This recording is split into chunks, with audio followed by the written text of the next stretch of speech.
And my guests, I'm meteorologist Johanna Wagstaff out here in Vancouver.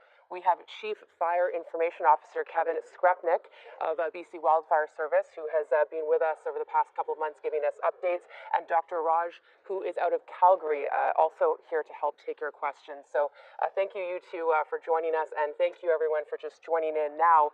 I just want to start off, if I can actually ask you, Kevin, to just give us a bit of an update on where we are right now with firefighting efforts. Yeah, certainly. So definitely, we've had a bit of a turn in terms of the weather. Things are a little cooler. We're not seeing those unseasonably hot temperatures, and many parts of the province have seen rain. So that's all good news. But unfortunately, in some of the areas where we needed it most, particularly in central BC, where we've got a lot of these fires burning, we saw very little rain, if any at all. So still a lot of challenges up there, and even in areas where we did see rain, certainly not enough to end the season by any stretch of the imagination. So still over 530 fires burning across BC right now, and given that we're not seeing that widespread relief just yet in terms of the weather, definitely bracing for that situation to continue for at least another few months here. Yeah, as Kevin mentioned, things have taken a bit of a turn. I've been following very closely the change in the weather pattern. We've been dealing with these dominant high-pressure systems for the entire summer. It's nice to see a northwesterly flow, one that brings in systems from the Pacific, as Kevin mentioned, not the kind of rain-ending system, but the kind of wind-shifting mixing of air systems. So I actually want to bring in Dr. Raj, because we're seeing a lot of cloud cover, cooler temperatures. We are certainly still seeing smoky conditions for those communities, but we are seeing some clearing. Can you give us a bit of a sense of what communities have been dealing with health-wise so far over the past couple of weeks? Yeah, I mean, here in Calgary and in Edmonton and, as far away as Saskatchewan, Manitoba, there's been a lot of smoke in the air, and we've been hearing about, people who, you can look directly at the sun. Don't look directly at the sun, folks, but you can, because it's, it's so hazed out from all the smoke, and because of that, in the emergency rooms, we're seeing a lot more people coming in with lung problems, but also people with heart problems, and then sort of less severe things like itchy eyes and burning throats and stuff like that. So it's quite widespread, and for some people it's dangerous. For other people, it's more just irritating. I want to bring it back to you, Kevin. We're getting some great questions in. And again, if you're just joining us, we are taking your live questions on the BC wildfire season. And I've got a question here from Twitter. Kevin, do you think that there's any validity to the idea that decades of forest management / fire suppression means there's more forests around BC than there ought to be? And that kind of ties in with another question from Marcus Chi on Facebook. What kind of wildfire management are we using right now? Yeah, I think there's no doubt that, I think it's been an issue, and not just in British Columbia, but really in North America. We've had decades of very aggressive fire suppression. Now, on the face of it, that sounds like a positive thing, but of course, because typically, the fires we're talking about that are threatening people, threat fires that are on news, things like that, are interface fires. They're fires that need to be fought because they're threatening boundaries, threatening communities. But for quite a few decades in North America, we've been fighting every fire as if it was an interface fire, as if it was a clear present danger. And that has definitely contributed to the fact that we've got so much field. A lot of forests, a lot of ecosystems are going to see fires and not life cycle. And we've past 100 years, quite frankly. So that's something that I think brought the forest industry and wildfire season embraced over the last. We've started to move to a more progressive stance. We do often monitor fires that are in the wilderness as opposed to just going in and fighting a small size, so that natural fire can move through the area. But it's a large province, and there are still areas where there is significant fuel buildup, and that's certainly part of why we're seeing such aggressive fires now. Great questions coming in again on Twitter and Facebook. If you're just joining us, I'm meteorologist Johanna Wagstaff. We've got Chief Fire Information Officer Kevin Skrupnik and Dr. Raj out of Calgary taking your questions on the wildfire season. I want to direct this one over to Dr. Raj. Kevin, you sort of touched on this. If this is to become our new normal or our normal summer, which is something that I've seen closely as climate change has already extended our fire season with longer, hotter, and drier summers. What plans are there to not only prevent major wildfires, but deal with it? And Dr. Raj, I wonder if this is something that you and your colleagues are thinking about when it comes to long-term health impacts of what many experts are calling a no smoke option in the future. Yeah, this is a tough one. I mean, from a public health point of view, I think it would be several levels above my pay grade to talk about, what kinds of policies might be in place. But it's something that I think that we will have to think about. I mean, the World Health Organization has come out and said air pollution in general is a cancer-causing agent. So we will have to think about, just like we ask people about, how many packs a day do you smoke, will we be asking people in the future, where do you live and how many days a year is your air quality greater than a certain number? So that's something that I think might be coming down the road, but gosh, I would love to see that if we didn't have to deal with that sort of stuff on a population level, and if we were able to mitigate the fires and the smoke from the fires so that we could still deal with this as we are now, basically on a personal level rather than a population public health level. Kevin, over to you. A question from Kathleen Phipps on Facebook. How does BC determine or triage fire response? And this is a question that I've been getting a lot. If we've got multiple fires starting after one of those dry cold fronts come through that we've been seeing so often this summer, a couple weeks of record heat, and then all of a sudden lightning strikes and gusty winds, and we see dozens of fires. How does your team choose which ones to respond to first? Well, that can definitely be a challenge. We've had days this summer with 170 day fires starting, in a single 24-hour period. So, no matter what level of resources you have, fire crews, aircraft, equipment, it's going to be a challenge to manage a load like that. So definitely, as we speak, over 530 fires burning. So we do have to prioritize our efforts, and we need to look first and foremost at the fires that are going to be posing the most threat, whether it's to communities, whether it's to infrastructure. So, certainly the fires that we've got right now burning on that Highway 16 corridor, broadly speaking, between Smithers and Prince George, those are our highest priority fires right now because that is really the most pressing threat to communities, to infrastructure like transmission lines, fiber optic cables, Highway 16 itself. So we need to focus our efforts there. Having said that, that does mean that there are fires right now that are not getting the same response they would, say, in a slower season. We're monitoring those fires. We're not just letting them burn, but we do have to put our resources where the most threat is. So that is, though, why we have brought in so many additional personnel, from out of the province. We've got in the neighborhood of 4,500 people working right now just under the wildfire service, so that we can expand our capacity, not only to manage all these fires, but also to make sure that we're addressing our fatigue. It's been a long, steady summer. We want to make sure we're getting our crews rested. And obviously, fatigue becomes a concern this far into the summer, just given how busy it's already been. Kevin, you answered a follow-up question from Carlo Clem.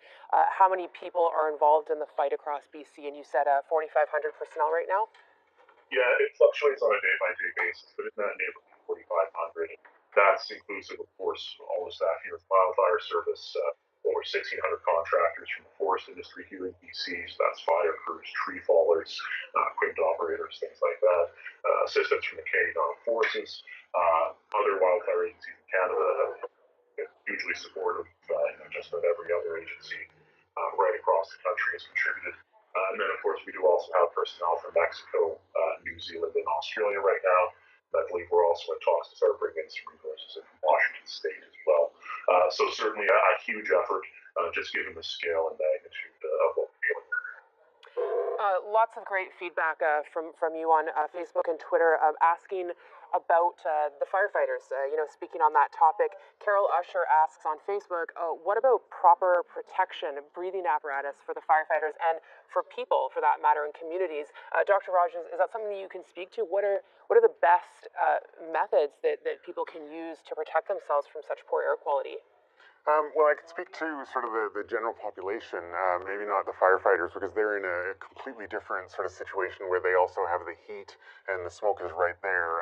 But if you're in a place where there's a lot of fire smoke going on, there's a few things that you can do, and it goes from simple things like keeping your windows closed in your house and changing your furnace filters and keeping your windows up in the car and putting your car air conditioning on recirculate. So little simple things like that. To a little bit more, you can maybe try a humidifier in your bedroom at night, just because if there is a little bit more water vapor in the air, then that tends to grab on to some of those tiny little smoke particles and sort of drop them out of the air so that you're not breathing them in. You could try taking a shower before going to bed so that those air particles, those smoke particles aren't on your face, in your hair, things like that, so that when you sleep, you're not sort of in contact with them all night. Other than that, I mean, these particles from fire smoke are very, very small. They're a lot smaller than things like pollen particles or regular dust particles. So they get much deeper into your lungs and they cause more inflammation because they're down there. And because of that, that can obviously cause trouble breathing, and that can also put more strain on your heart because as your oxygen level is lower, your heart has to work harder to get the same amount of oxygen to the tissues.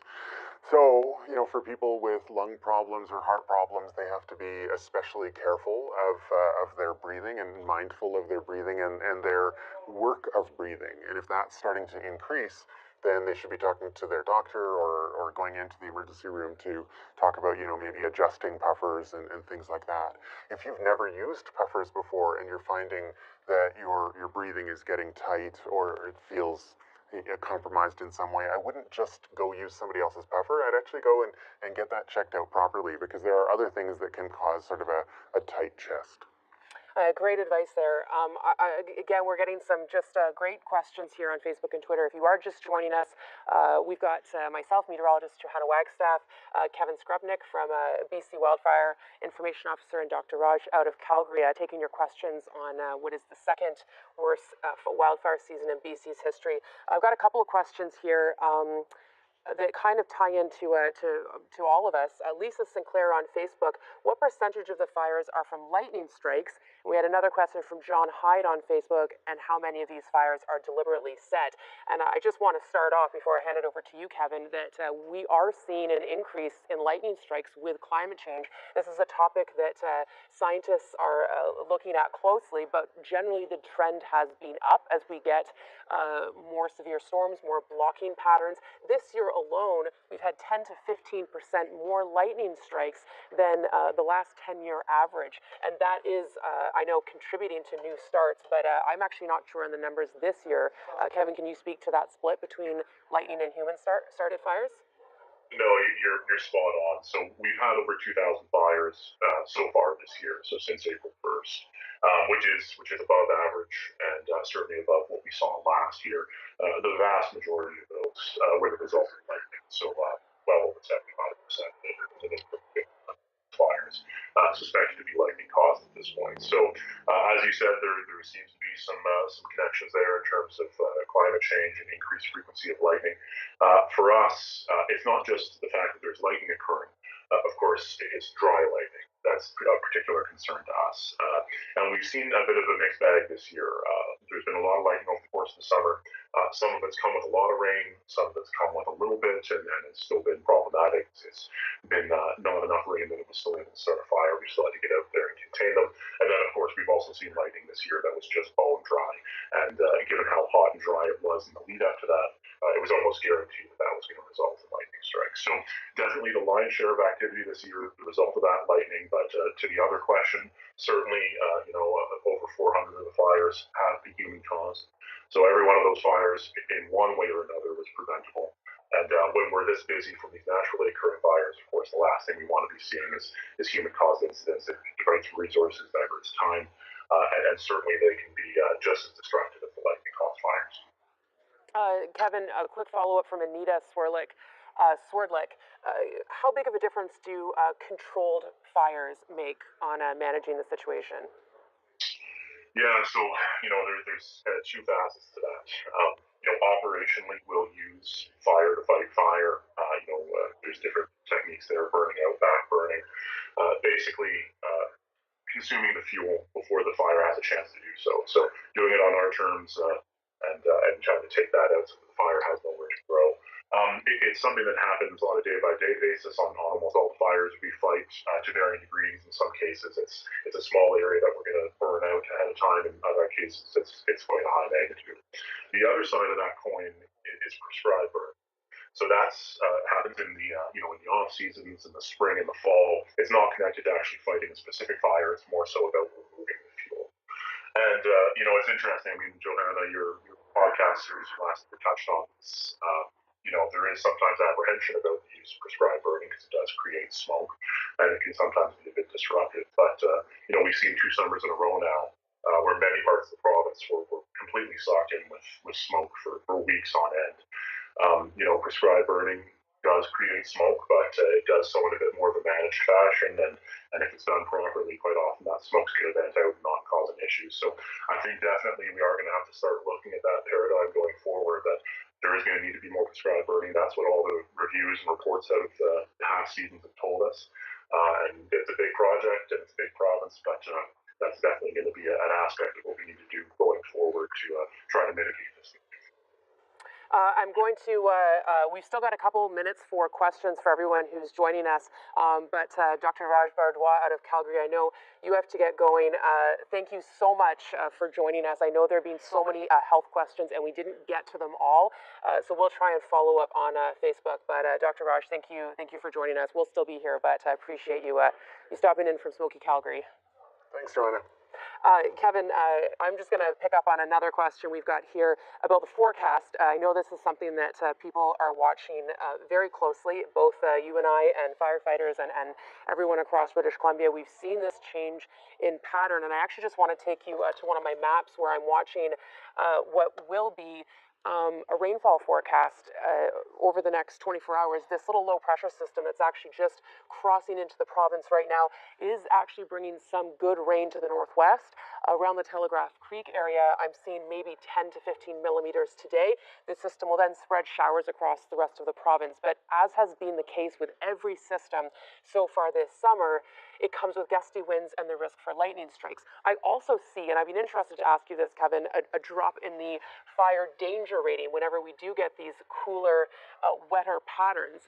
So while we're not actually seeing the forecast have an impact with this little amount of rain on ending these fires, it is dropping the fire danger rating. And this is a question from Sharon Anderson about the weather forecast. But can you sort of explain what impacts these cooler, showery weathers have on the fire danger rating, not necessarily ending those fires?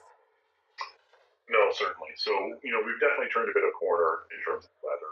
I wouldn't be surprised if we are in the if we don't break the 30-degree mark again for the foreseeable future, kind of based on what we're seeing right now. So lower temperatures, higher humidities, those are great, but it's that rain that's going to be so critical in terms of actually, putting some of these fires out or at least lessening their activity.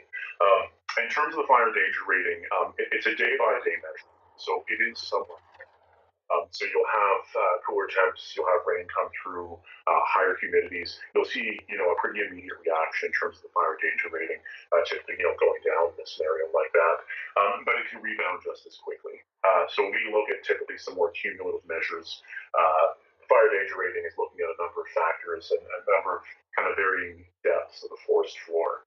So if you get a little bit of rain, it's certainly going to lower the intensity of what a fire might be doing on the top layer of the forest, kind of in the brush and the needles. But deeper down, where you've got more of those drought conditions, more of those cumulative conditions based on what you've seen all summer, that takes a pretty sustained and long soaking of rain to really push that back. So definitely, we'll take whatever rain we can get, and definitely the increase, the decrease, I should say, in temperatures and the higher humidities has definitely lessened some fire activity out there.